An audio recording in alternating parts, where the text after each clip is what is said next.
Bueno.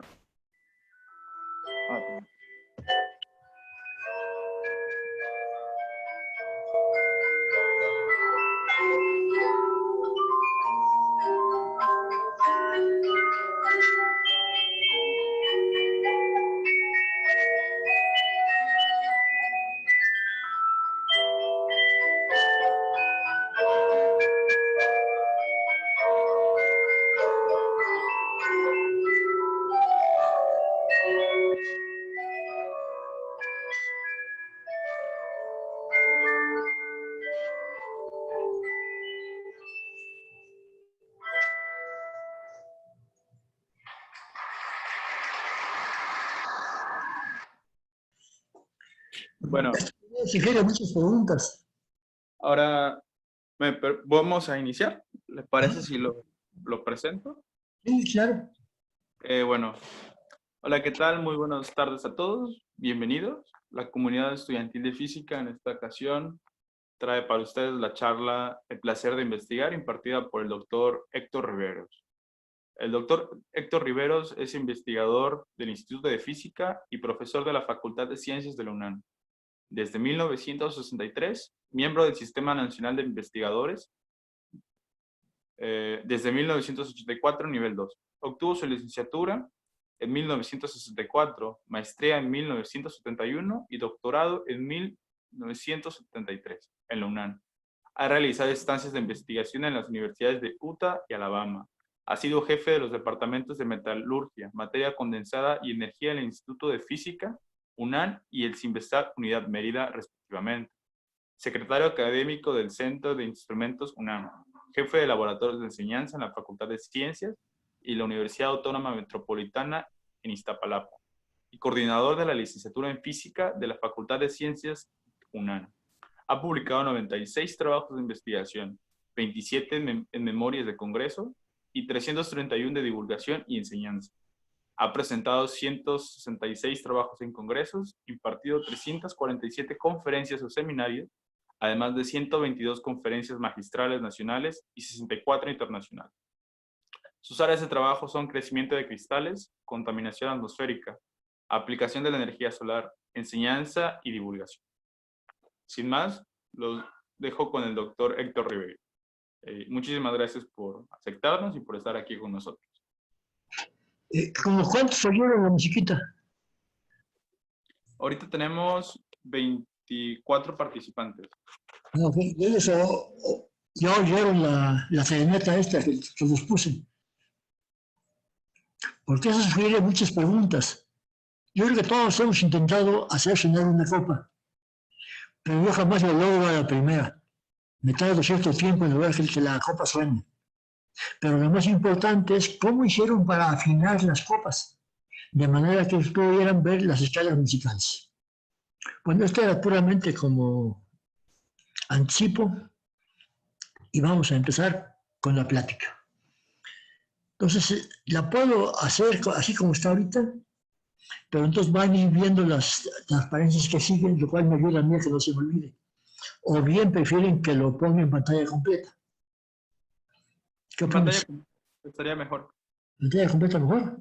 Bueno, entonces déjame picarle aquí abajo para que se vaya a pantalla completa. Bueno, el nombre es el placer de investigar. Entender causa placer y es un incentivo para la investigación y la didáctica. Investigar es encontrar respuestas que generan nuevas preguntas. No buscamos el por qué, solamente el cómo. De hecho, nos dedicamos a buscar relaciones entre variables y definimos algo básicamente por sus propiedades. Yo todavía recuerdo que en la prepa me hicieron aprender como perico que más era la cantidad de materia. Pero eso no es decir nada. Es una definición autosuficiente. Realmente la definición de masa son dos, la masa gravitacional o la masa inercial, fue la segunda ley de Newton, o así sucesivamente. La filosofía es la que busca el porqué de las cosas. Las ciencias naturales solo estudian cómo suceden. Un experimento es una pregunta en la naturaleza, su resultado, la respuesta. Pero todos queremos tener éxito en la vida, pero eso depende de cómo definamos lo que es éxito. Para un científico pudiera ser sacar el premio Nobel, tener mucho dinero, tener poder, o las interrogaciones son lo que cada quien considera que es éxito en la vida. No puedo prever lo que cada quien pueda desear. De hecho, hay un libro que dice que si quieres el premio Nobel, tienes que un tercio de los premios Nobel siguientes han sido estudiantes de un premio Nobel anterior. Entonces ayuda mucho conseguir ser asesor de un premio Nobel. Si se busca dinero, pues hay dos sopas, en la industria y la política. Ahí tengo los salarios anuales de Estados Unidos. Y hasta hace poco pues no estábamos tan mal, últimamente están pasando otras cosas. Si buscamos poder, pues el camino es la grilla local, universitaria o nacional. Creo que tenemos ejemplos de todos. Pero todos hemos visto que el poder corrompe, pero corrompe a quienes quieren corromperse, no es obligación. Aunque yo quisiera conocer un político, bueno, conozco uno nada más que no es corrompido.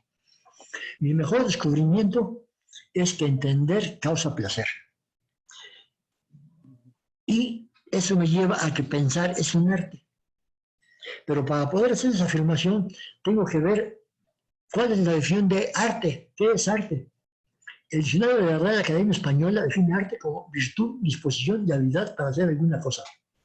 Acto o facultad mediante las cuales, valiéndose de la materia, la imaginación o el sonido, imita o expresa el hombre lo material o lo inmaterial y crea copiando o fantaseando. Parece que lo que voy a Cantinflas, para mí no me define realmente lo que es ácido. Y la Enciclopedia Británica dice, es el uso de habilidades e imaginación en la creación de objetos estéticos en el entorno que pueden ser compartidos por otros.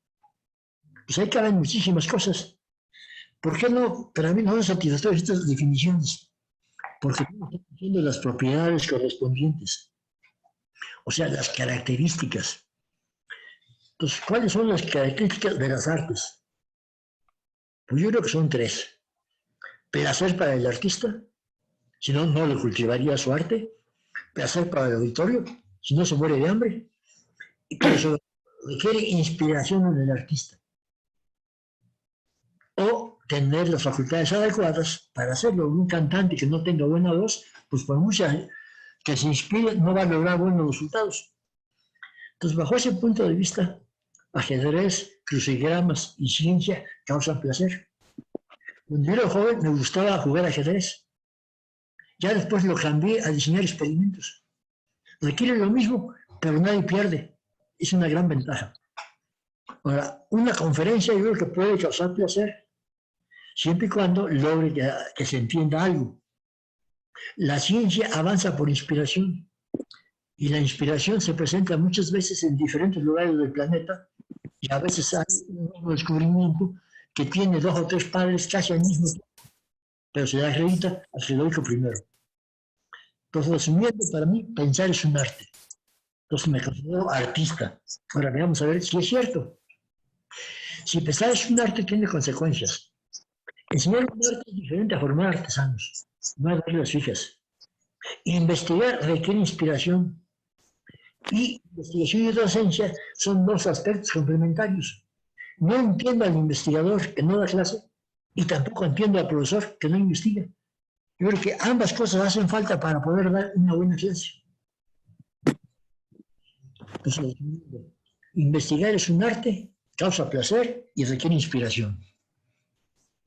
Yo pensaba que estaba medio loco y que era yo únicamente el que pensaba eso, pero me encontré un número de la revista Nature que tiene varios artículos sobre el tema. A Tale of Two Loves, un cuento de dos amores, desde la ciencia en el arte al arte de la ciencia, física experimental, arte experimental, y qué pasa cuando artistas y físicos de partículas se traen juntos para cambiar ideas. Eso salió en el Nature de marzo de 2005. Entonces lo sentí como un apoyo fuerte a mi teoría de que somos artistas. A los seres humanos los mueve el temor al dolor o el amor al placer. Al investigar, participamos en el amor al placer de entender.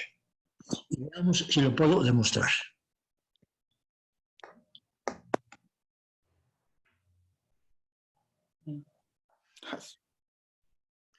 Tomas musicales, por eso les pasé el primero. La frotada con el dedo humedecido produce un sonido que responde a cierta frecuencia. Es posible que con copas se pueda tocar una melodía, pero esto implica poder entonarla, para lo cual lo que se hace es cambiar la cantidad de agua y ver cuál es la cantidad de agua adecuada para obtener una cierta nota. Para esto nos vamos a ayudar con la computadora y el programa Audacity, con el cual grabamos los tonos correspondientes.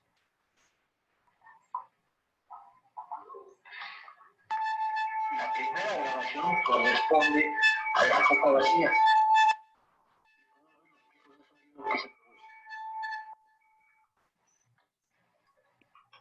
Podríamos aplicar la escala para poder ver las ondas en cada instante y vemos que la frecuencia es bastante constante.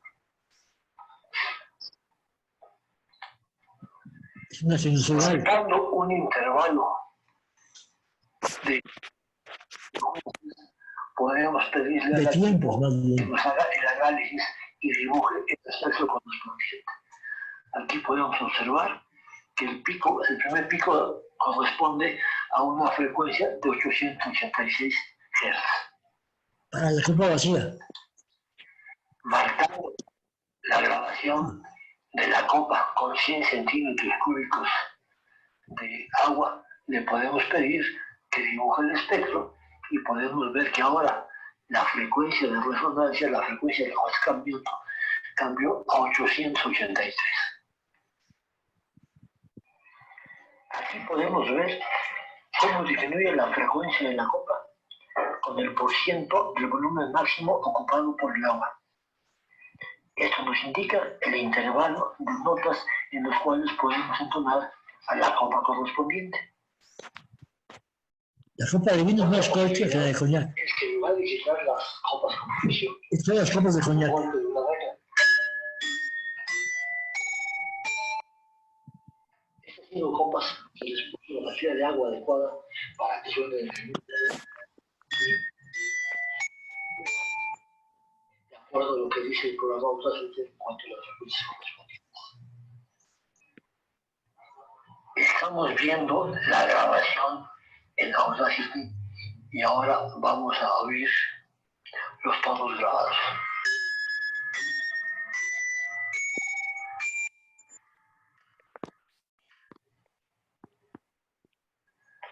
Estos tonos corresponden a los tonos que vimos antes. Las copas, aunque parecen iguales, a la hora de medir la frecuencia sin nada de agua en su interior, se obtuvieron los siguientes resultados. 883, 960, 907, 840. Ya es necesario encontrar una curva de calibración para cada una de ellas. Lo interesante es que ya sea con fricción, con el dedo o con golpe, el resultado en frecuencia es exactamente el mismo. Es interesante mencionar que hacerla sonar mediante fricción requiere cierto tiempo para lograr el efecto. En cambio, cualquier persona que no tenga habilidad en las manos puede obtener sonidos musicales. Permite que cualquier persona, aunque tenga poca preparación en cuanto a los efectos de la fusión con el dedo, pueda tener un conjunto de copas sonadas dentro de cierto rango.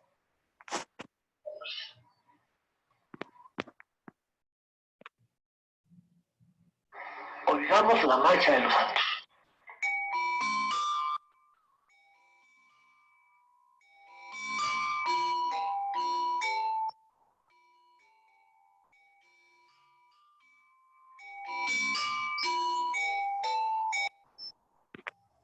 Oigamos ahora el himno de la alegría.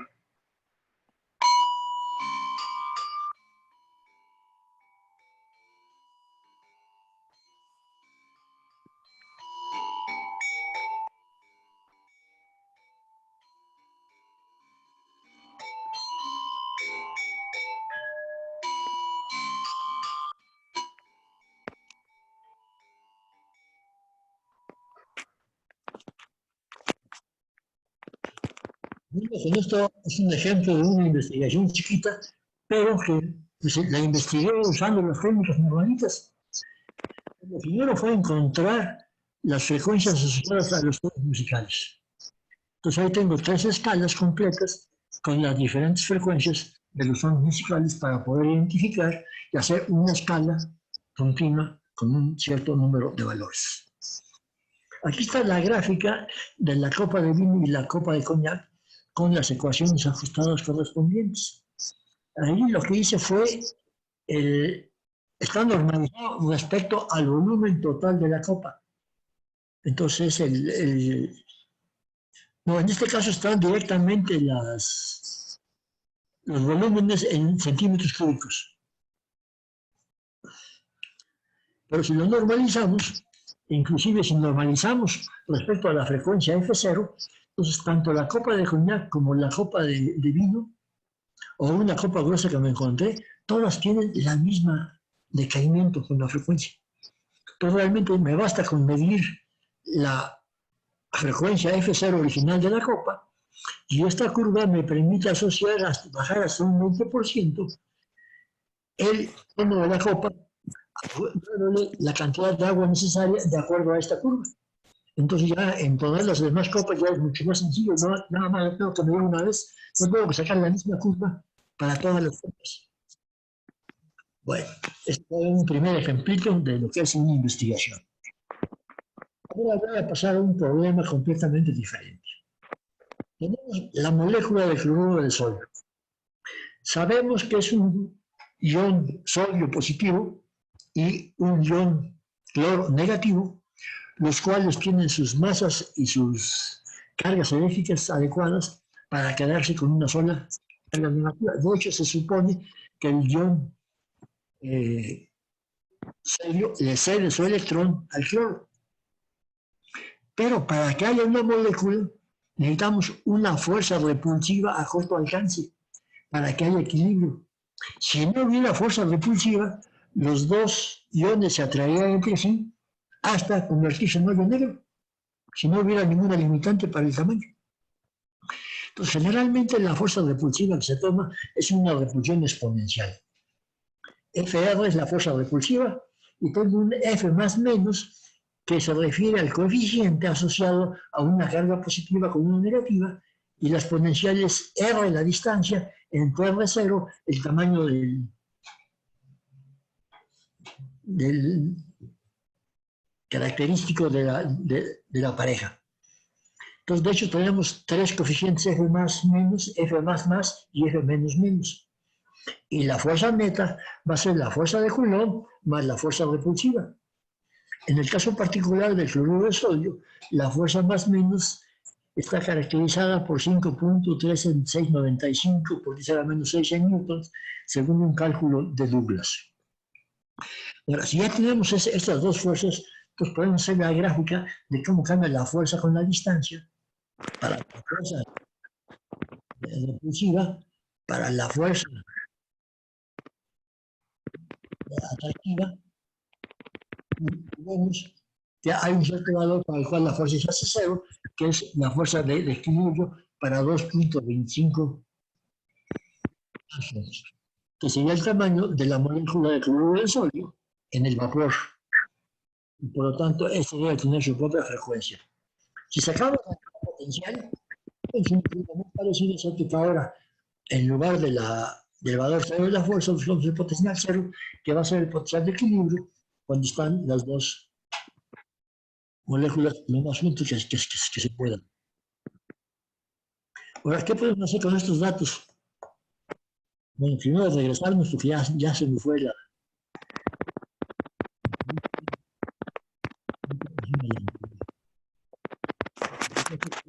derecha anterior todavía. No. Entonces ya podemos pasar de esta. Bueno, aquí lo que vamos a ver ahora es la dinámica molecular de dos iones, bueno, de 32 moléculas de cloruro de sodio, sujetos a la fuerza coulombiana y a la fuerza repulsiva exponencial a corta distancia.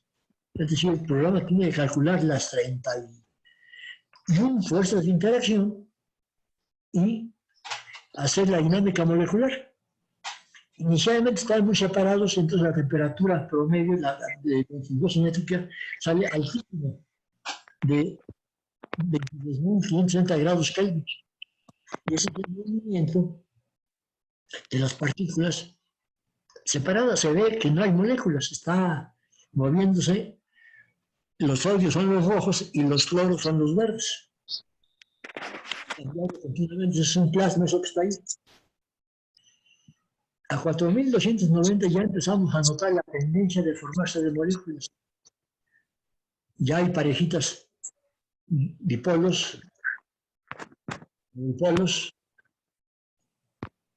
y poco a poco se van acumulando. Están pasando, de hecho, cada 5.000 iteraciones le estamos quitando a la energía cinética un 10%. O sea, la matriz de posiciones la conservamos, pero la matriz de velocidades, en cada 5.000 iteraciones le quitamos al 10%, o sea, multiplicamos cada valor por 0.9. Y así es como se va enfriando el sistema, hasta que va llegando a estas temperaturas que ya corresponden al sólido, que no está completamente acomodado, porque no hemos dado tiempo suficiente a que se acomoden por completo en la condición de mínima energía, que sería puramente cubitos. Estamos usando un tiempo de 10 a la menos 16 segundos, el delta T, y entonces no le damos tiempo a que se enfríe realmente hasta el cero. Estamos llegando a esta temperatura tan baja como 205 Kelvin, que ya está bastante frío, y vemos poco a poco cómo se va acomodando en la malla cristalina del cloruro de sodio. ¿Cuál debe de ser? Ya he logrado el proceso inverso. Bueno, ahora vamos a ver. No, este no es. Bueno, déjenme ver.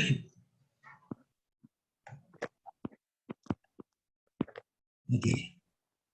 Esto es lo mismo, pero para un número mayor. Ah, no. Este ya aquí voy a cambiar por completo. Estamos haciendo un cohete de aire con una botella desechable de 2 litros, un tubo de media de PVC de 30 centímetros de longitud, un acetato de 28 centímetros, una tapa de luz, y entonces puede volar si lo metamos cosas.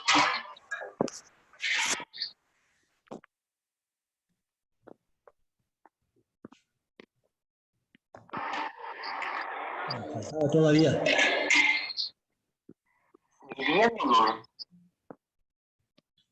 No se vio bien el video del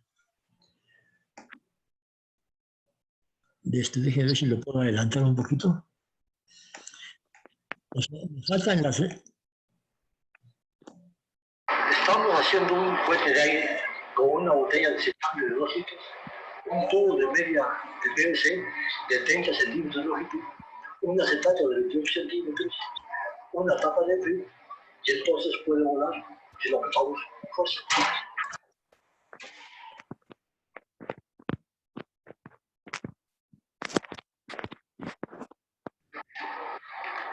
Hasta la fecha que faltaba. Aquí está el cuadro completo y ahora sí ya lo puedo Los datos cuadro a cuadro se obtiene la altura como función del tiempo.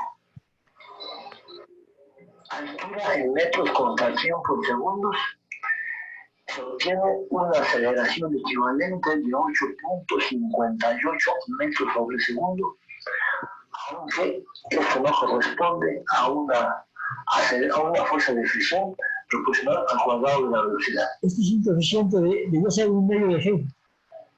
Ajuste numérico de los datos de la subida y caída del cohete, ajustando un coeficiente de fricción diferente en la subida que en la bajada, a tomar en cuenta que la orientación inicial es vertical y cae prácticamente horizontal.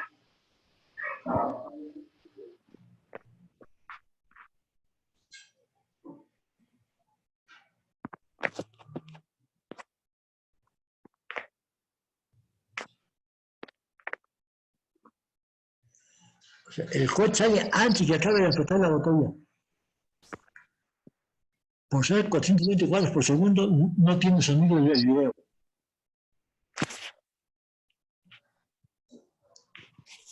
Ahí me da la impresión de que me va a caer encima.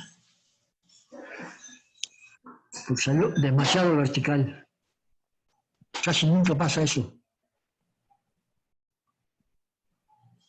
Estaba esperando el golpe que no me cayó encima.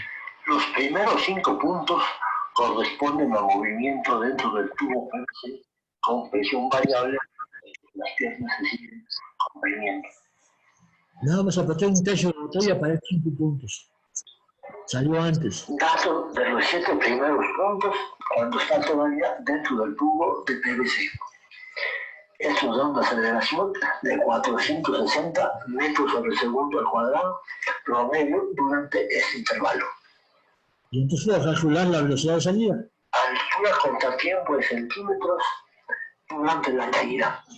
La velocidad casi constante es de 98 metros por segundo, aunque todavía no llega a velocidad terminal.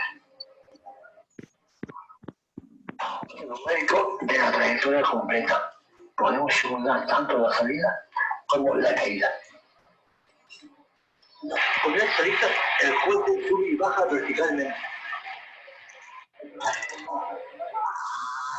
Sí. Ahora sí me quedé encima. Ajuste para el cohete con alitas, en cuyo caso el cohete sube y baja vertical y basa un solo coeficiente de fricción para ajustar la trayectoria completa. Entonces, de hecho, hice un artículo al respecto. Entonces pueden ver que un problema didáctico lo podemos usar. No, ya, espérenme. Entonces, no, me falta la anterior. Lo cierto, si hay alguna pregunta, se la pueden pasar al moderador como SMS y él me la puede pasar para que yo la pueda contestar. Veo las caras de unos cuantos, no, ya nomás me queda. No hay ninguna cara, así que no puedo ver si está entendiendo o no. Entonces, ¿cuál es la ecuación del cohete de aire? Pues es la segunda ley de Newton. Fuerza igual a masa por aceleración, igual a la presión por el área, menos mg, menos la fuerza de fricción, mientras está dentro del tubo. Y voy a considerar la aproximación de presión constante, ya que la aceleración numéricamente salió bastante constante. Entonces, ese era el valor que estoy usando para esto. Y la fuerza de fricción la voy a calcular como una constante por el cuadrado de la velocidad. Nada más que Excel no me deja poner exponentes, entonces pues tuve que poner B por B. Entonces, la aceleración medida con Excel, y mejor dicho, medida con No tenía traje en aquella época, entonces la tuve que haber medido así a pie. La aceleración fue con 61 metros sobre segundo al cuadrado. Entonces, la fuerza calculada como la masa por la aceleración nos da 6.9 newtons. Esa fue la fuerza que se ejerció sobre el cohete mientras estaba dentro del tubito. Por lo tanto, conociendo la fuerza, puedo calcular la presión, y entonces me da 2.2 newtons por centímetro cuadrado, conociendo el diámetro del tubo. La presión atmosférica son 7.5 newtons por centímetro cuadrado en df, y el coeficiente me da 2.29. Y la botella se comprimió un tercio hasta que saliera el cohete de la malla. Realmente lo comprimí casi al 100%, pero ya para entonces ya el cohete ya se había despegado. Entonces ya no se vale calcular la presión usando un volumen que no es bueno. El tiempo de caída sería 2y entre la aceleración, salió 0.038 segundos. V0 entonces son 16.1 metros sobre segundo, y el V era ajustado ya para que diera una buena reproducción. Los que ustedes vieron los datos fue de 13 metros sobre segundo. O sea, la se tomó. El tiempo de subida de la altura inicial sería 1.3 segundos y nos da un tiempo de vuelo total de 2.6 segundos. Experimental fueron 2.8 segundos medidos usando el video. Pero la fricción se puede ajustar. ¿Ajustarla qué significa? Pues cambiar el coeficiente K. ¿Cómo se ajusta una fricción? Bueno, la aceleración neta entonces nos queda como G menos KBB cuadrada sobre la masa. Es decir, dejando la segunda ley y quitando el término P por A, que ya no actúa porque ya estamos viendo el vuelo fuera del tubo. En este caso, delta B es igual a A por delta T. La velocidad final va a ser igual a la velocidad inicial más delta B. Ahora, lo que recorrió en el intervalo va a ser el promedio de las velocidades por delta T, porque el B1 y el BI y el BF se refieren al inicio del intervalo y al fin del intervalo. Entonces, ninguna de las dos velocidades me va a representar bien el cambio en altura. Pero usando el promedio de velocidades, queda un valor mucho más cercano al valor real. Y F entonces queda igual a Y más delta Y. Entonces es muy sencillo calcular la trayectoria completa. Y aquí están los primeros 2, 4, 5 renglones del cálculo correspondiente, que fue el cálculo que vieron todos el resultado en el video. Y aquí están las fuerzas de fricción y la caída libre. La caída libre son los puntitos en azul. O sea, si no hubiera fricción con el aire, el cohetito caería con azul. Es otro proyecto en el cual se dejó caer en una altura de 10 metros el puro cohete, sin mayor fricción. Y entonces calculé la velocidad con fuerza de fricción proporcional a la velocidad, que es la que está con los valores verdes, y en rojo están los valores calculados con la velocidad de fricción al cuadrado. Y los triangulitos son los puntos experimentales. Entonces pueden ver que no tengo suficiente espacio para distinguir entre una fuerza de fricción proporcional a la velocidad y una fuerza de fricción proporcional al cuadrado de la velocidad. Tendría que haberme conseguido un edificio más alto para dejarlo caer de 20 metros y entonces ya poder distinguir entre los dos modelos si es que ese es mi interés básico. Estoy jugando con experimentitos muy sencillos simplemente para probar lo que es investigar más o menos decentemente. Bueno, ¿cuál es el placer de las demostraciones? Placer al deducir y placer. ¿Podemos predecir lo que va a pasar antes de realizar la demostración? Placer al inducir. ¿Podemos inducir el modelo teórico a partir del resultado de la demostración? Estamos enseñando a razonar. El tema es un pretexto. Por cierto, no le pregunté cuál es el tiempo, a qué horas debo de acabar. ¿De qué tiempo dispongo? Porque ya son las 12:40. ¿Muy bien? Por el tiempo no hay problema, doctor. ¿No hay problema? Pues puede ser 1 hora, más o menos por ahí es el periodo que es lo normal de las charlas. Pero, no hay problema. O sea, yo lo que hago en este tipo de pláticas es mejor, lo voy explicando al nivel que corresponde, sin mayores problemas.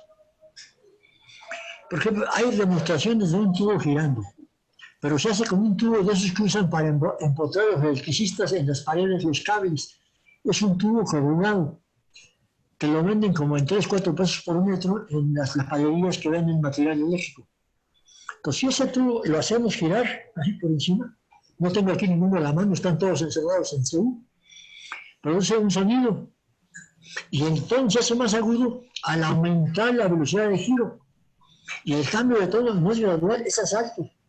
Entonces, la primera pregunta, el más sencilla de contestar, es si el sonido se produce adentro o afuera del tubo. ¿Está clara la pregunta? ¿Le puedes preguntar a los participantes? ¿De alguna manera tienen un SMS que te digan es adentro o afuera? Pueden escribir en el chat si creen que el tubo es adentro o afuera, o si igual, si alguno quiere tomar la palabra, puede activar el micrófono para responder. Ajá.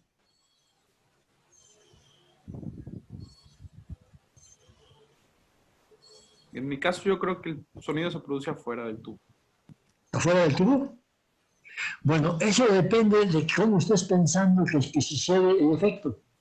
Si lo que importa es que el aire que se mueva afuera o el aire que se mueve adentro. En ese caso es muy simple probar la hipótesis. Si yo tapo con la mano el extremo del tubo y lo hago girar, se ve claramente que deja de producirse el sonido. Entonces el sonido lo produce el aire girando adentro del tubo.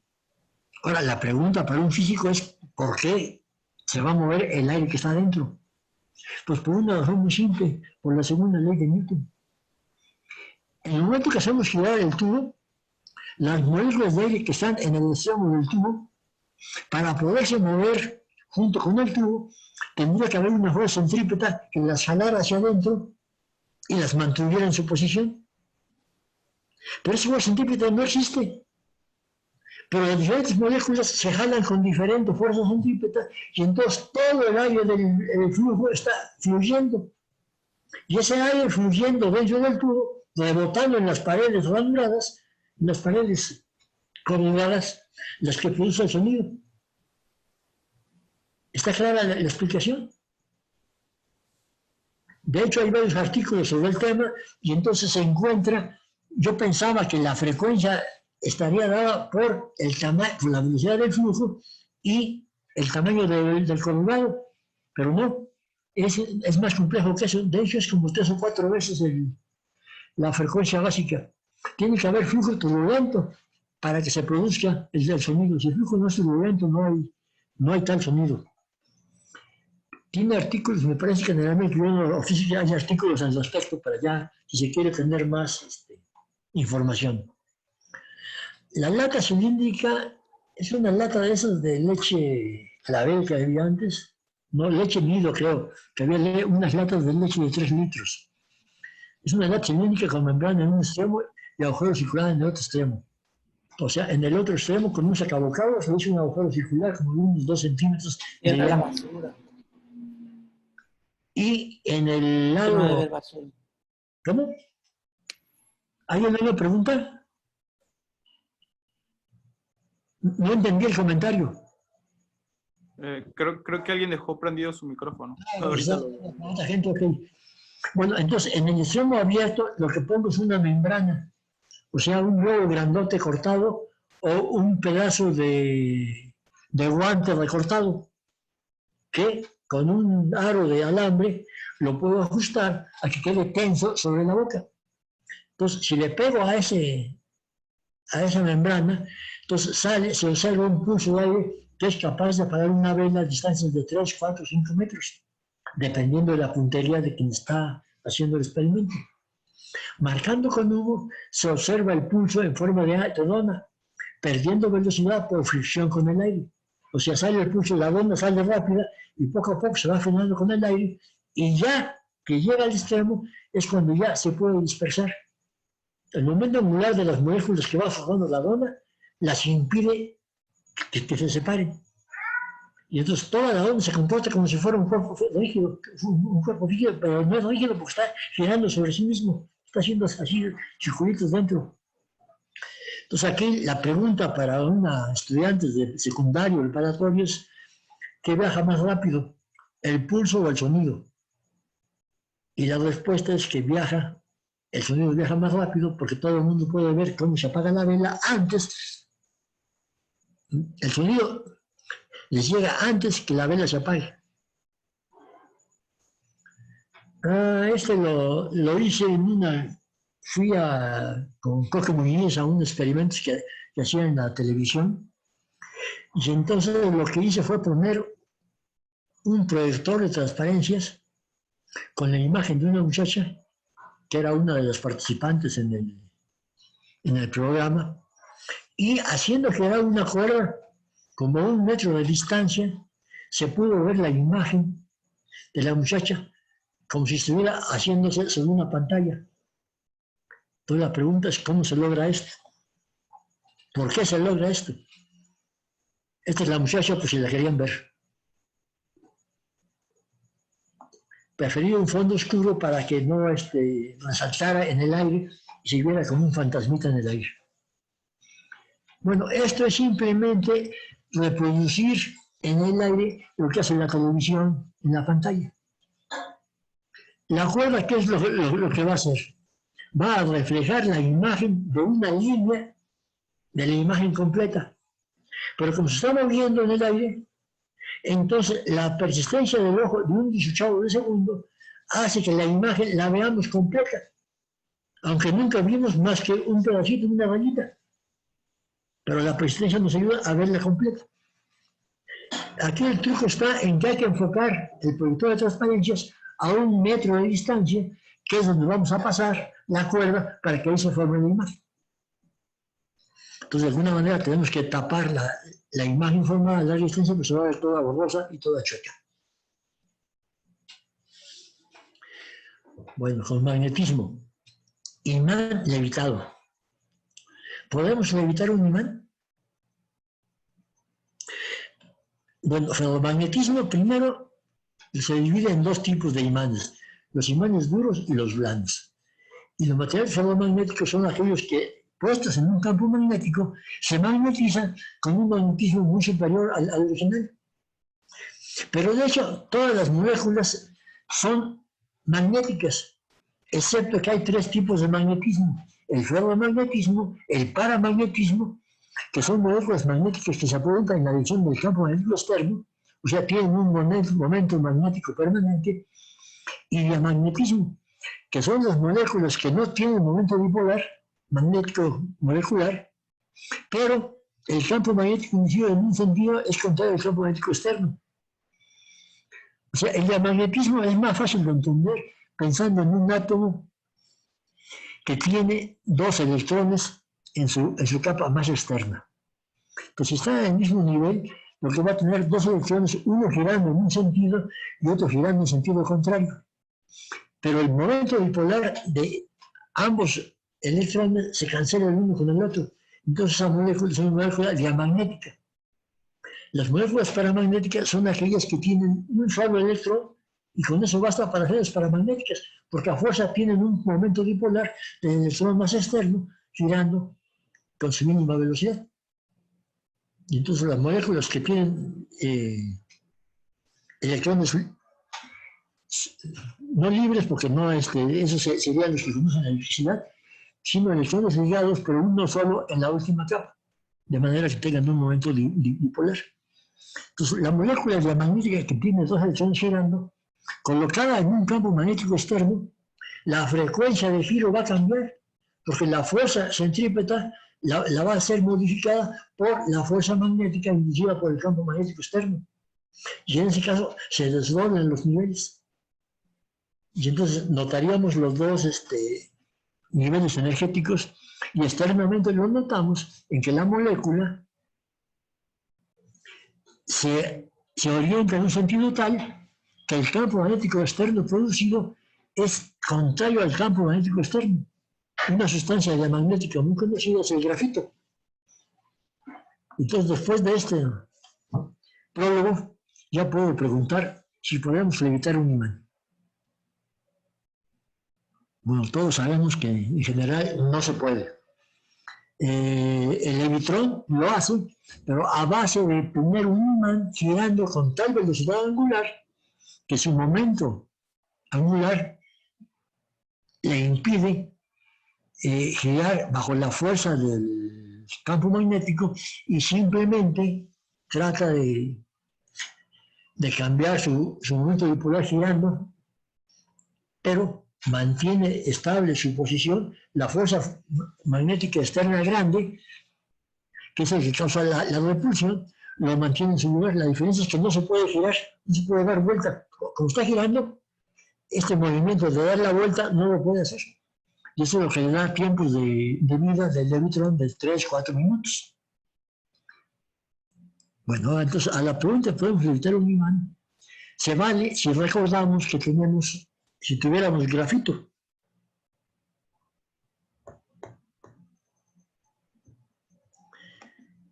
Bueno, espéreme. Déjeme, estas son las puras preguntas. Déjeme regresar a la anterior. No.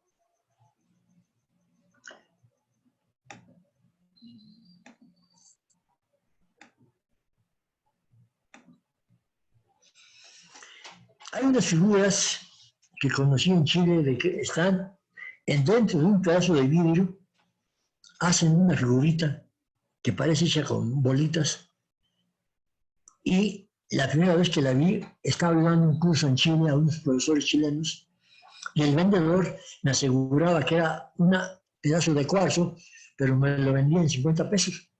Y un pedazo de cuarzo de tamaño de 2 centímetros por 1, no, de 1 por 1 por 2, pues eso es muy caro para que cueste 50 pesos. Pero lo que realmente me interesó fue cómo malditos hicieron para meter una figura dentro de un pedazo de vidrio. Aparte de la pregunta de si es vidrio o cuarzo. Entonces ahí está una fotografía de la cosita que compré y pueden ustedes ver que está hecha a base de puntitos, de bolitas, pero está en medio del vidrio. No es muy grande, ese que ven ahí es mi mano. Mi mano es esta, está así, es una mano normalita. Entonces la pregunta era doble. Primero, si era yo cómplice de unos ladrones que habían robado el cuarzo o quisieron engañarme diciéndome era cuarzo cuando realmente era vidrio. Bueno, esa primera pregunta la pude responder entrando al handbook y buscando el índice de refracción y la densidad del vidrio y del cuarzo. Entonces me encontré que los vidrios tienen una gama de composición muy variable y el cuarzo en cambio es puramente SiO2 todo el tiempo. Pero eso hace que su densidad y su índice de refracción sean constantes y en cambio los vidrios no. Los vidrios tienen una gama de valores de densidad y de índice de refracción. Pero afortunadamente los valores no están, la densidad y el índice de refracción del cuarzo está fuera del rango de los vidrios. Entonces ya pude medir el índice de refracción y la densidad, y entonces vi que era vidrio. Pero quedaba la otra pregunta, ¿cómo hicieron para hacer esos puntitos?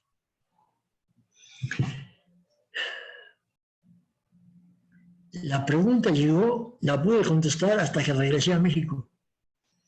Que yo suponía que era un láser de CO2 de alta potencia, que enfocado al mínimo tamaño que tenemos con las ópticas actuales, son como el tamaño de 10 micras lo que podemos enfocar en un láser. Entonces el láser que tiene una salida de un milímetro, digamos, enfocado a 10 micras, produce una densidad, una intensidad en el láser muy alta. Por poquita absorción que tenga el vidrio, se va a calentar. Y yo esperaba que llegara a fundirse. Y lo que estuviéramos viendo eran las gotitas de vidrio fundido. Pero cuando veamos la respuesta nos enteraremos de qué está pasando. Entonces, el sonido estuvo girando. Al final ya es esperado, pero ya se os había dicho. Y Lo que no dije fue que lo que vemos es la frecuencia de resonancia de un tubo abierto por ambos extremos. Y por eso se cambia a sangres. Si incrementamos la velocidad, o entra un modo o entra otro modo. El pulso de aire, la respuesta es el ruido que genera el pulso y llega a todo el cuerpo antes de apagar la vela. Produce una onda de aire que se mueve sin mezclarse con el aire estático. La fricción con el aire al salir le produce el giro que hace estable a la dona.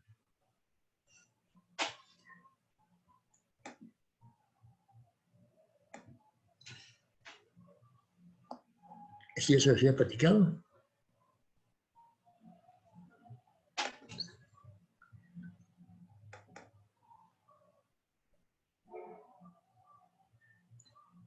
Entonces, yo sí tengo video, pero está un palo en lugar de hilo. Lentamente una regla, pero veamos qué pasa y se mueve rápidamente.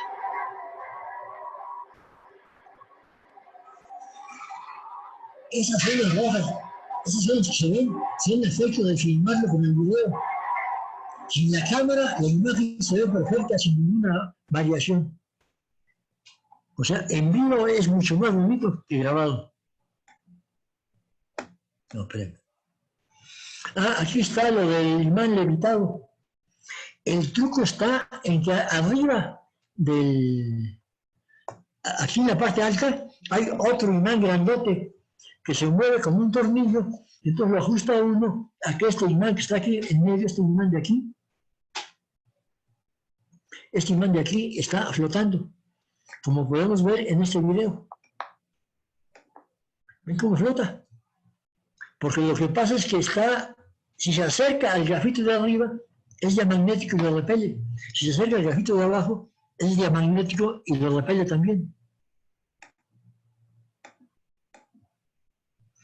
Y aquí está el misterio de cómo lo hicieron para formar la figura.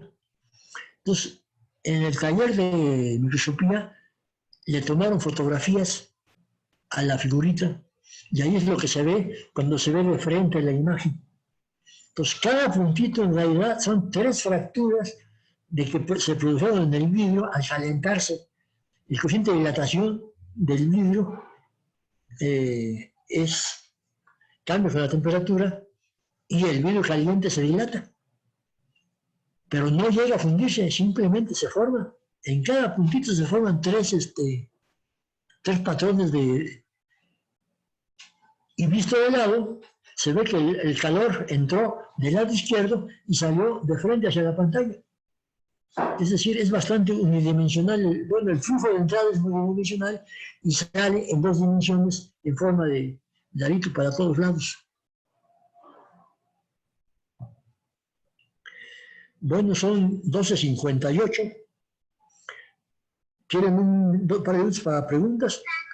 ¿O prefieren que les hable del pulmón artificial? Que se me hace un milagro de la física. ¿Qué prefieren? Pues bueno, yo creo que puede hablar del pulmón artificial y que la gente nos vaya escribiendo, nos vaya poniendo sus preguntas por mientras. Bueno, Y ya se van leyendo posteriormente. Bueno, las operaciones a corazón abierto requieren tener un pulmón artificial para oxigenar a la sangre que tiene que seguir circulando. O sea, el corazón externo es el que va a mover a la sangre. Pero entonces tenemos que tener un pulmón artificial en el cual se intercambie el CO2 que llega en la sangre por oxígeno. Pero debemos tener en cuenta que esfuerzos cortantes dañan la sangre. Entonces requiere poca agitación y requiere poco volumen para que tenga poca sangre extra. Y debe estar todo el sistema de la temperatura corporal para que no se enfríe por haber salido del cuerpo. Entonces, el diseño, para mí fue una sorpresa por completo, ver qué bonito diseño utilizaron. Son simplemente discos tipo de computadora CD que se están moviendo con un eje. Entonces, la sangre entra por este lado, por el lado izquierdo, no aparece el mouse, ahí apareció, y sale por acá. Acá entra el oxígeno puro y esto está girando de manera que está mojado por una capita de sangre todo el tiempo. Entonces, en la parte alta se produce el intercambio del oxígeno por el CO2, y acá ya sale el oxígeno por CO2. Y abajo la sangre que sale, que pasa, ya está oxigenada, porque está tomando el oxígeno que le está suministrando. Se pega película delgada por intercambio de los gases por respiración. Bueno, yo creo que este es un buen lugar para terminar la plática y usar la hora eficientemente. Entonces, ustedes me dicen, ¿qué hacemos? ¿Dejamos de compartir pantalla?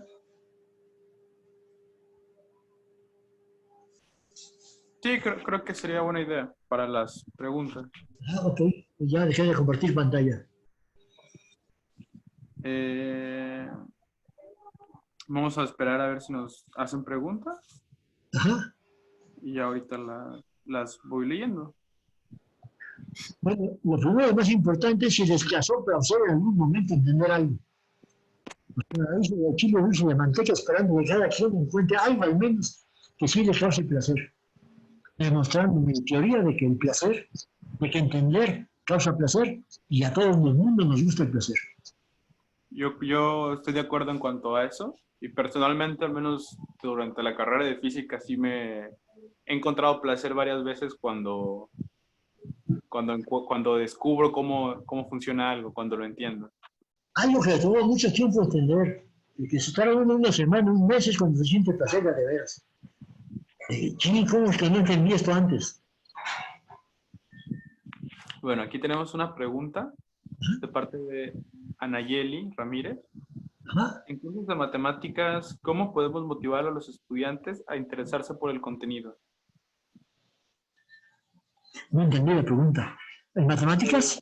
En cursos de matemáticas, Ajá. ¿cómo podemos motivar a los estudiantes a interesarse por el contenido? Bueno, yo lo que mejor que he encontrado es la interpretación de datos.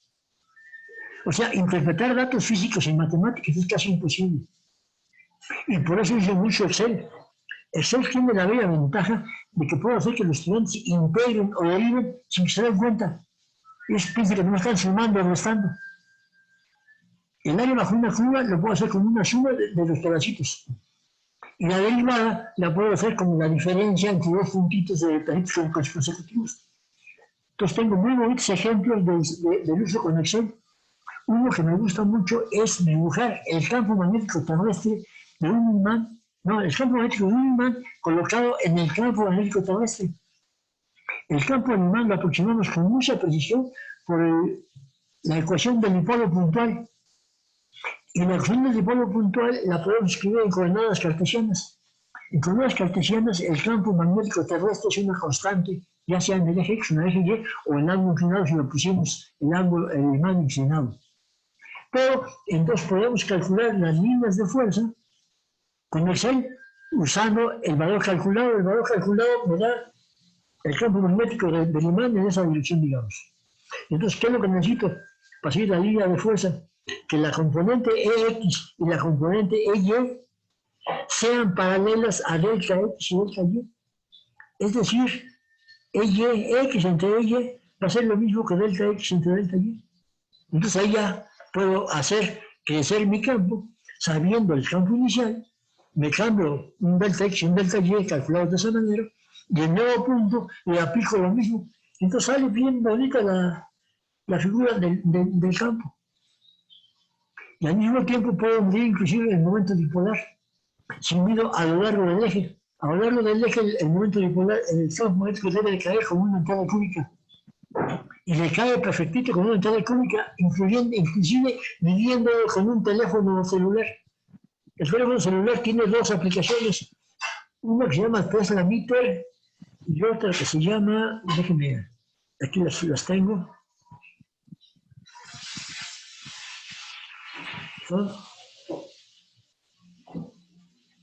Bueno, con el Tesla Meter nos basta. El Tesla Meter nos mide hasta 2500 microbauls. Y entonces para un imán normalito eso va desde 2-3 centímetros hasta 15-20 centímetros. Y lo podemos medir a cada puntito. La única precaución que podemos encontrar es donde está el sensor.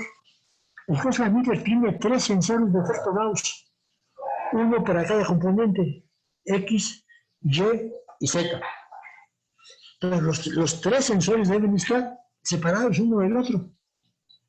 Yo en general escojo el componente X. El Tesla Meter me da, de hecho, las 3 componentes del campo en un punto. Me da Bx, By y Bz. Entonces, alineo mi imán de manera que el Bx, que mi sensor del teléfono quede paralelo al eje de las X. Y entonces, acerco mi imán el eje de las Y. Y voy viendo en qué posición del eje de las Y el valor es máximo.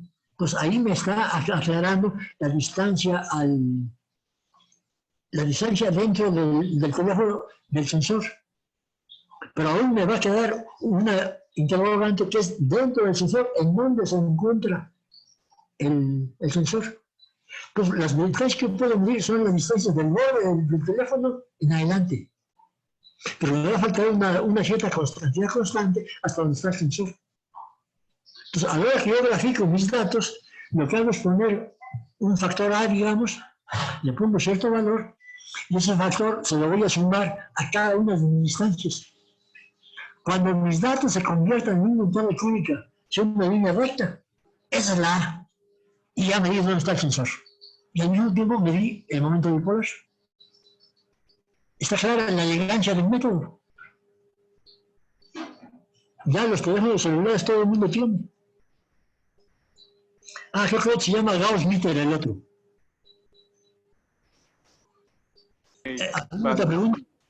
Tenemos una pregunta de parte de Andri. De hecho, Andri, ¿puedes prender el micrófono para hacerle la pregunta tú?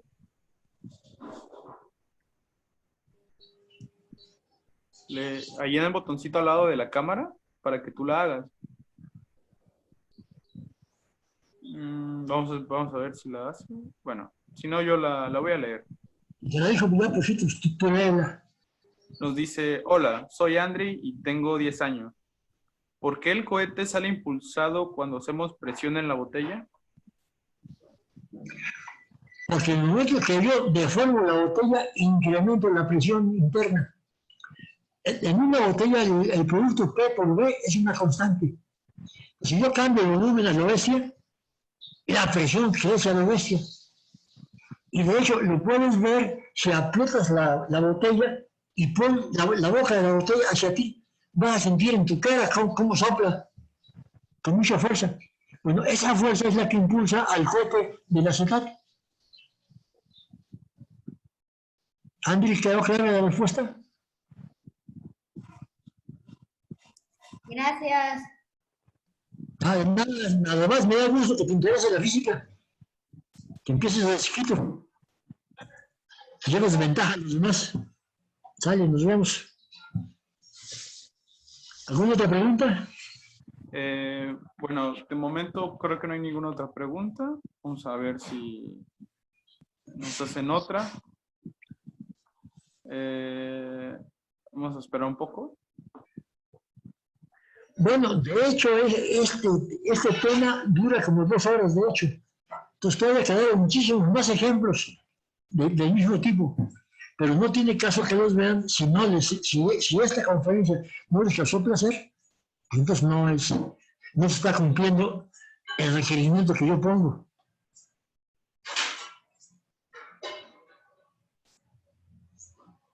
O sea, yo presumo que mis conferencias dejan placer. Y algunas veces salvan la vida, como por ejemplo en el ejemplo de un coche que frena súbitamente porque un tallo se le atravesó en una calle. ¿Qué debemos hacer? ¿Frenar o intentar esquivarlo usando la fuerza de fricción de las llantas para cambiar una trayectoria circular uniforme? He encontrado que la mitad de la gente que me oye dice frenar y la otra mitad dice que frenar. Pero si calculamos las distancias de frenado y el radio del círculo de giro, para los datos que uso sale 14 metros para distancia de frenado y 28 metros para el radio de giro. Si intentan esquivarlo, se van a desviar únicamente 2,5 metros de la trayectoria. Se van a estrellar contra el tráiler a 15 metros por segundo y lo más seguro es que se mueran. En cambio, si hubieran frenado, no pasa absolutamente nada. El coche no llega a chocar. 14 metros es una distancia de frenado. Moraleja, en estos casos de accidentes, los más inteligentes son los que tienen los accidentes más fuertes. En lo que deciden qué hacer, ya se lo chupó la bruja. ¿Qué tiempo de pensar? Ya saben ustedes que si van a chocar, primero frenen y después dirijan. Si aún frenando chocan, al menos van a chocar con menor velocidad. Porque si no frenan, van a chocar con las velocidad que llegaban así de sencillo. La física es muy clara. Mira, aquí, por ejemplo, ya no me dio tiempo de llegar. Porque pues todos ustedes en facultad, creo que deben usar matemáticas un poquito más avanzadas.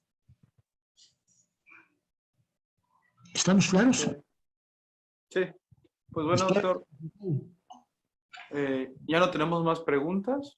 Bueno, Entonces, nos decimos adiós. le agradecemos por su tiempo. Igual le agradecemos a todos los que nos estuvieron viendo.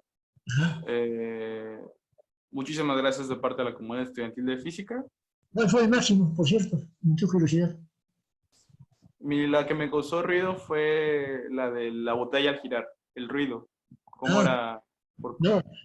¿Cuántos participantes hubo al máximo? Pues estuvieron apuntando después. Hubieron 20 participantes. ¿20 participantes? Ok. Sí. Bueno, pues muchísimas gracias, doctor. Le enviamos un fuerte saludo. Ok. Y un saludo a todos los que estuvieron presentes. Vale, nos vemos. Bye.